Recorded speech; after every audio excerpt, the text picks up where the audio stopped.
할렐루야, 주님을 찬양합니다. 오늘 주신 하나님의 말씀 출애굽기 10장 21절로 29절 말씀입니다. 어둠의 세상과 빛의 세상이라는 제목으로 함께 말씀을 나눕니다. 자, 오늘 이 말씀은 이제 애굽에 내린 10가지 재앙 중에 이제 9번째 흑암의 재앙을 이제 다루고 있습니다. 자, 이 9번째 재앙이 끝나면 그야말로 10번째 재앙은 돌이킬 수 없는 재앙이 이제 이르게 되겠죠. 자, 그 9번째 재앙을 하나님께서 이렇게 말씀하십니다. 여호와께서 모세에게 이르시되 하늘을 향하여 내 손을 내밀어 애굽 땅 위에 흑암이 있게 하라. 곧 더듬을 만한 흑암이니라. 이 흑암이 3일 동안 지속이 되었습니다. 자, 그동안은 사람들이 서로 볼 수 없으므로 자기 처소에서 일어나는 자가 없을 때 온 이스라엘 자손들이 거주하는 곳에는 빛이 있었더라. 계속해서 하나님의 재앙이 그 애굽 땅에 임하지만 이스라엘 백성들에게는 그 재앙이 임하지 않았다는 것을 우리에게 계속해서 말씀하고 있는데, 이 9번째 재앙도 마찬가지로 애굽 사람들에게는 흑암이라는 재앙을 내리시지만 이스라엘 사람들에게는 하나님은 그 빛을 여전히 보내고 계셨다고 하는 것입니다. 자, 이 흑암의 재앙 때문에 바로가 모세를 불러서 하나님께 제사하도록 그렇게 허락을 합니다. 너희는 가서 여호와를 섬기되 너희의 양과 소는 머물러 두고 너희 어린 것들은 너희와 함께 갈지니라. 자, 지금 하나님께서 이스라엘 백성들을 출애굽해서 보내는 것은 장정이라든가 또 노인이라든가 어린이라든가 어떤 그 연령에 따른 사람들이 이 애굽 땅에 머물러 있고 나머지 사람들만 출애굽하는 게 아니라 어린아이로부터 어른들 노년에 이르기까지 모든 이스라엘 사람들을 하나님은 다 이 애굽 땅에서부터 이제 벗어나게 하시는 것이 하나님의 뜻이란 말이에요. 자, 그런데 이 바로는 어린아들과 같이 가라고 말씀합니다. 그리고 그들의 가축은 다 그 땅에 두고 가라고 얘기를 하는 거예요.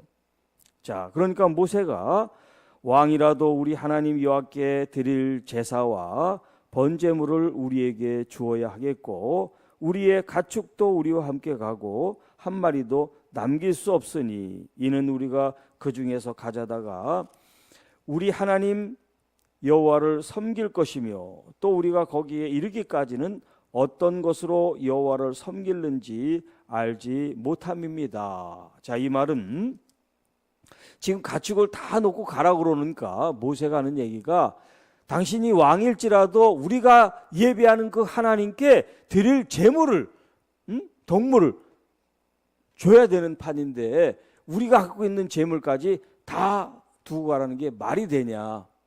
그리고 왜 가축을 몇 마리만 끌고 가는 게 아니라 다 데려가야 되느냐면 그 이유가 뭐냐면 막상 그곳에 가서 제사를 드리면 하나님께서 원하는 제물을 드려야지 우리가 드리고 싶은 걸 드리는 게 아니다. 이렇게 이제 얘기를 하고 있단 말이에요.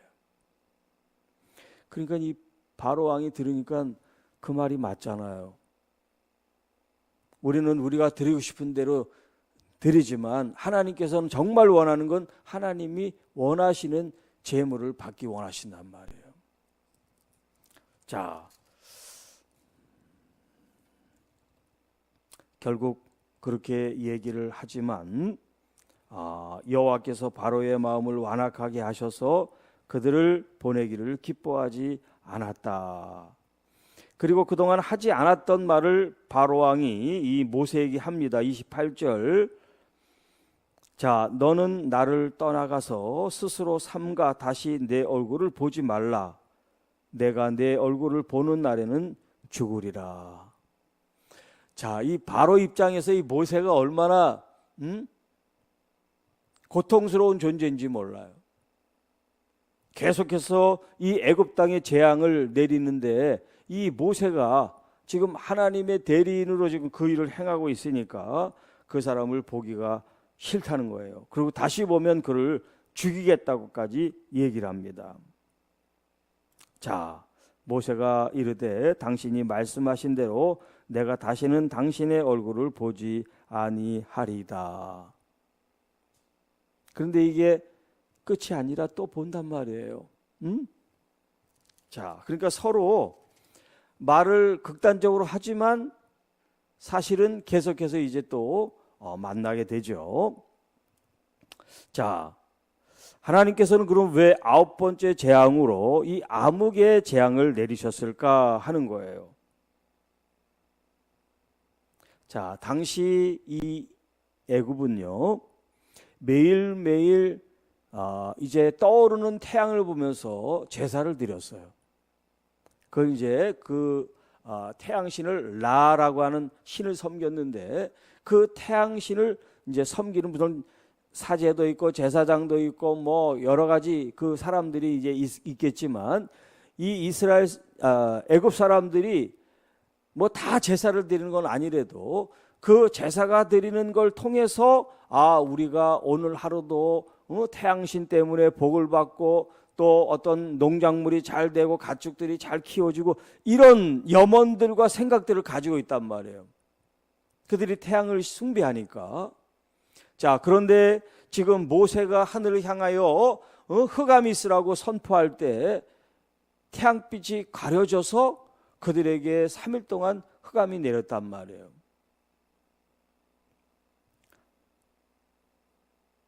그러니까 태양신이 그들을 보호하고 그들에게 축복하는 게 아니라 하나님께서 태양이든 뭐 이 땅의 모든 우주 만물이든 다 관장하고 통치하시는 하나님이 계시다는 것을 지금 바로나 애굽 사람들에게나 이스라엘 사람들에게 지금 하나님이 누구신지를 각인시켜주고 있는 걸 지금 하고 계신 거예요. 태양빛을 흑암으로 가려가지고. 그래서 이제 학자들은 얘기하기를 이제 모래 바람이 불어서, 그런데 바람이 불면 막 이게 흩어지고 없어져야 되는데 그것이 아니라 이 바람이 마치 돌개바람처럼 계속 머무르는 것처럼 이 사방 천지에 있는 모든 모래 같은 것들이 구름처럼 그 땅을 휘덮었다, 그렇게 이제 표현을 하고 있어요. 그런데 이 바람이 여러분, 바람이 부는데 어느 지역만 싹 피하고 간다고 생각해 보세요. 바람이 인공지능이 돼서 어느 지역까지는 싹 이렇게 바람 불고 그 옆에 있는 데까지는 가지를 않는 뭐 그런 것처럼, 그런 게 가능합니까? 같이 붙어 있는데, 그리고 그 안에 있는데, 왜 따라 떨어져 있는 것이 아니라 그 전체 나라 안에 고센이라는 그 땅이 있는데 그 전 지역은 흑암으로 덮여 있는데 그 이스라엘 사람들이 사는 곳만 빛이 있어. 그 자연현상으로는 일어날 수 없는 일이 지금 일어나고 있다는 거죠. 자, 이 애굽 사람들이 이 태양신을 섬기는 그 지역은 모두 다 그냥 덮어버렸어. 그들이 태양신을 숭배하지 못하게 만드는 거예요. 날마다 해가 뜰 때마다 제사를 드렸는데 흑암이 몰아쳐서 그들이 제사를 중단했단 말이에요. 그런데 이스라엘 백성들이 사는 곳에는 전혀 그런 재앙이 지장이 없다는 거예요. 자, 이게 지금 과거에 일어난 일이란 말이에요, 실질적으로. 그런데 이것은 자연계, 물질 세계에 일어난 일이에요. 자, 그런데 이것을 영적으로 한번 우리가 비유를 한번 생각해 보세요. 영적으로. 우리는 지금 육신을 가지고 살고 있지만 우리는 영적인 사람들이니까 영적인 의미로 이것을 한번 생각해 보세요. 자, 우리가 지금 살아가고 있는 사람들이 육적인 사람들이지만 다 영적인 사람들이란 말이에요. 어떤 사람은 하나님을 믿기도 하고 어떤 사람은 우상 숭배도 하고 또 다른 종교를 갖기도 하고 뭐 종교가 없는 사람도 있고, 이걸 영적으로 한번 우리가 볼 때 하나님을 믿지 않는 사람들의 이 삶이라는 건 뭐냐면 바로 어둠과 흑암의 삶 속에서 살아가고 있는 거예요. 육적으로는 아무 문제가 없는 것 같지만 영적으로는 그들이 어둠 속에 지금 살고 있는 거예요. 그래서 예수님께서 이 땅에 오실 때 나는 세상의 빛이다 라고 오셨어요. 빛이다 라고 말씀하셨다. 왜 예수님께서 자신을 계시하기를 빛이라고 하셨을까요? 예수 그리스도가 없는, 믿지 않는 이 모든 사람들은 다 어둠 속에 살고 있기 때문에 그래요. 이 세상에 아무리 부자로 살고 아무리 권력을 행사하는 사람일지라도 영적으로 보면 전부 다 어둠 속에 살아가는 사람들이란 말이에요. 그렇기 때문에 예수님이 이 세상에 오셔서 빛이라고 말씀하시는 거예요. 그리고 그들의 제자들, 오늘 교회와 성도들에게도 말씀합니다. 너희는 세상의 빛이 되라 라고 말씀하신단 말이에요.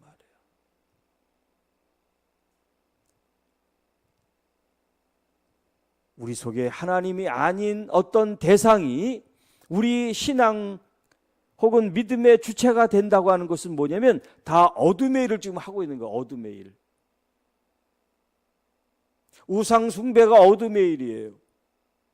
사도 바울은 우리가 탐심, 우리가 욕망, 욕심을 갖는 게 우상 숭배다. 배를 섬기는 거다. 그렇게 했단 말이에요. 먹는 거를 밝히는 사람은 배신을 믿는 거예요. 배신. 돈을 밝히는 사람은 만몬신을 섬기는 거고. 그러니까 그 사람은 교회는 다니는지는 모르지만 그 사람은 여전히 어둠 속에 있는 사람들이에요. 예수 그리스도의 빛으로 말미암아 그 어둠에 출애굽 나오지를 못한 사람이 아직도.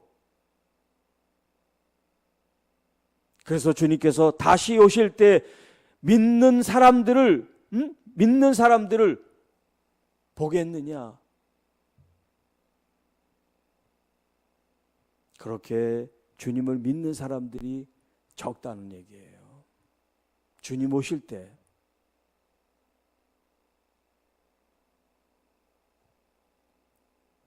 여러분이 어느 교단, 어느 교회 자유롭게 섬길 수 있지만 중요한 것은 교단이 여러분들을 구원하는 게 아니에요. 예수 그리스도를 통해서 우리가 구원받는 거고 예수 그리스도로 말미암아 우리가 지금 빛 가운데 살아가는 거예요. 날마다 여러분들은 선택할 수가 있어요. 어둠을 선택할 수도 있고 빛을 선택할 수가 있습니다. 그런데 우리의 선택이 그렇게 왔다 갔다 하는 선택이 아니라 한번 예수 그리스도를 믿었으면 그 예수 그리스도로 말미암아 우리의 머리부터 발끝까지 우리의 몸과 영과 혼이 온전히 빛의 사람이 될 수 있기를 축복합니다. 예수 그리스도의 그 빛을 받아서 빛을 반사하는 사람들이 아니라 그 빛이신 주님이 내 안에 살고 있다는 이 실제적인 삶이 필요한 거예요. 그래서 여기 이 애굽의 9번째 재앙, 흑암과 암흑과 어둠의 재앙, 진짜 빛은 태양이 아니라 하나님이라는 것을 그들에게 보여주고 있단 말이에요. 여러분, 그들이 숭배하는 라라고 하는 태양신 누가 만들었어요? 하나님 만드셨단 말이에요. 여호와 하나님이 창조하셨단 말이에요. 그런데 창조주는 모르고 하나님이 만든 피조물인 태양만 섬기고 있으니까 하나님 볼 때 얼마나 어리석고 한심하고 답답하겠어요. 오늘 우리가 지금 그러고 있단 말이에요. 하나님께서 모든 것을 하실 수 있는데도 불구하고 하나님을 찾지 않고 하나님을 의지하지 않고 하나님을 전적으로 바라보지 못하고 자꾸 다른 것을 바라보고 다른 것에 기대하고 다른 답을 찾으려고 한다고 하는 거죠. 종류가 달라서 그렇지 애굽 사람들하고 우리가 다른 게 없어요. 오히려 애굽 사람들은 하나님을 잘 몰랐다고 치지만 우리는 성경을 통해서 얼마나 많이 하나님을 계시받고 알고 있습니까? 그런데도 여전히 어둠 속에 우리가 헤맨단 말이에요. 주님이 빛이 되시는데 그 주님만 따라가면 되는데 주님만 따라가기는 뭔가 부족한 것 같아. 주님만 따라가기는 뭔가 손해보는 것 같아. 주님께 의지하기는 뭔가 찝찝해. 이런 마음이 든다면 주님이 부족해서가 아니라 내가 부족하고 어리석고 답답하고 한심한 인간이라서 그런 거예요. 우리 주님은 전혀 문제가 없어요. 내가 다 문제지. 내 알량한 지식, 내 알량한 경험, 내가 가지고 있는 어떤 능력으로 주님을 자꾸 판단하고 재력하기 때문에 안 되는 거예요. 주님은 우리의 지혜로 경험으로 담을 수가 없는 분이세요. 우리의 생각과 사고로 재단하고 측량할 수 있는 분이 아니세요. 주님이 우리를 받아주신 것만으로도 감사한 거예요. 주님이 우리를 용납해서 살게 하시는 것만으로도 감지덕지라는 거죠. 그런 마음이 우리에게 필요해요. 그런 마음으로 우리가 신앙생활 해야지. 맡겨놓은 거 달래는 것처럼 뻔뻔스럽게 주세요 주세요만 해서는 안 돼요. 이렇게 살아있는 것 자체만으로도 얼마나 놀라운 일인데. 여러분 하루에도 교통사고로 몇 사람이 죽는지 아십니까? 병으로 몇 사람이 하루에도 죽는지 아십니까? 수많은 사람들이 우리 모르게 죽어가고 있어요. 그런데 우리는 이렇게 살고 있잖아요. 하나님 우리를 살게 하시니까 이 한 가지만으로도 우리 주님 앞에 한없는 감사와 기쁨으로 여러분이 살아야 돼요. 우리 주님이 이렇게 살려주고 계시니까. 그리고 빛 대신 그 주님이 내 안에 계속 빛을 비추고 계시고 따뜻함과 훈훈함을 우리에게 계속 보여주시고 보내주시고 그걸 느끼고 경험하게 지금 살아가게 하고 있단 말이에요. 그러니까 주님을 인격적으로 주님을 더 친밀하게 바라보고 경험하면 경험할수록 우리는 굉장히 따뜻하고 훈훈하고 아름답고 행복하고 만족해질 수가 있어요. 그런데 주님을 바라보지 않고 자꾸 이 땅의 조건을 가지고 생각을 하고 바라보다 보니까 내가 한없이 부족한 것 같고 또 남들에 비하면 내가 열등한 것 같고 나는 왜 이렇게 또 못 사는 것 같고 나는 이렇게 권세도 없는 것 같은가, 그렇게 우리 자신들을 초라하게 본단 말이에요.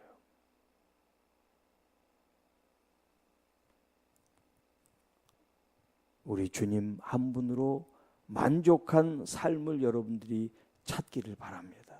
다른 사람과 비교하는 것이 아니라 주님과 나와의 관계 속에서 주님이 나를 어떻게 생각하시고 계신지, 나는 주님을 어떤 마음으로 사모하고 바라보고 있는지 거기에 초점을 맞추시기를 바랍니다. 그러면 진짜 영원히 행복하고 기쁘고 만족한 삶을 누리게 됩니다. 이 9번째 이 재앙은 이제 끝나지만 이 9번째 재앙 다음에 오는 이 10번째 재앙은 돌이킬 수가 없어요. 돌이킬 수가 없어요. 재물, 어떤 환경, 이런 거는 시간이 지나면 다시 대체를 하거나 바꿀 수 있어요. 그러나 죽는 것은 대체가 안 돼요. 죽는 건 대체가 안 돼요. 이 9번째 재앙으로 끝냈어야 되는데, 이 9번째 재앙으로 끝내서 이스라엘 백성들을 보내야 되는데 바로는 그러지 못했어요. 그래서 그 아들뿐만 아니라 애굽의 모든 아들들이 생명을 잇는 비극이 빚어졌습니다. 그 이야기는 내일 말씀을 드리겠습니다. 오늘 하루 이 땅에 많은 사람들이 흑암 속에 살아가고 있지만 여러분 한 사람, 여러분의 가정, 교회, 성도 여러분들은 빛으로 사실 수 있기를 축복합니다. 이 세상이 아무리 어두워도 교회는 환하고 성도들은 빛이 나는 그런 영광스러운 삶이 우리 주님 안에 나타나기를 주의 이름으로 축복합니다. 주 하나님 아버지 감사합니다. 이 9번째 재앙 흑암을 통해서 그들이 섬긴 태양신이 하나님 앞에 어떤 것인지를 깨닫게 하심을 감사합니다. 주님, 우리가 하나님 아닌 다른 물질이나 어떤 조건이나 어떤 외형적인 것에 우리의 마음을 빼앗기고 의뢰하고 또 그것을 우리가 의지하지 않게 하셔서 살아계신 우리 하나님 아버지에 대한 확고부동한 믿음을 가지고 우리의 이 삶이 우리 주 예수 그리스도를 닮은 또 그분이 내 삶 속에서 참 빛으로 역사하실 수 있는 빛된 삶이 되게 하여 주옵소서. 이 땅의 어둠 속에 갇혀있는 형제 자매들 가족들이 있습니까? 주님, 그들이 빛 가운데로 우리 주 예수 그리스도께로, 그래서 그분의 구원함을 받고 또 영생을 받고 그들의 삶을 우리 주께서 인도하실 수 있도록 우리가 복음을 전하고 주의 말씀을 전하고 또 이 빛된 삶을 삶으로 증거하는 아름다운 저희들의 삶이 되게 하여 주옵소서. 오늘 하루도 믿음으로 어둠을 물치고 빛으로 사는 하나님의 귀한 자녀들 되기를 원합니다. 우리 교회 가운데 빛이 환하게 비춰 주시옵소서. 마음이 우울하고 어두운 심령이 있습니까? 아프고 괴로운 심령이 있습니까? 주님의 빛이 치료의 광선이 되고 우리의 마음을 기쁨으로 변화시키는 능력인 줄로 믿습니다. 우리의 가정에도 우리의 일터에도 빛 대신 주님 임하여 주옵소서. 우리 구주 예수님의 이름으로 감사하며 축복하며 기도하옵나이다. 아멘.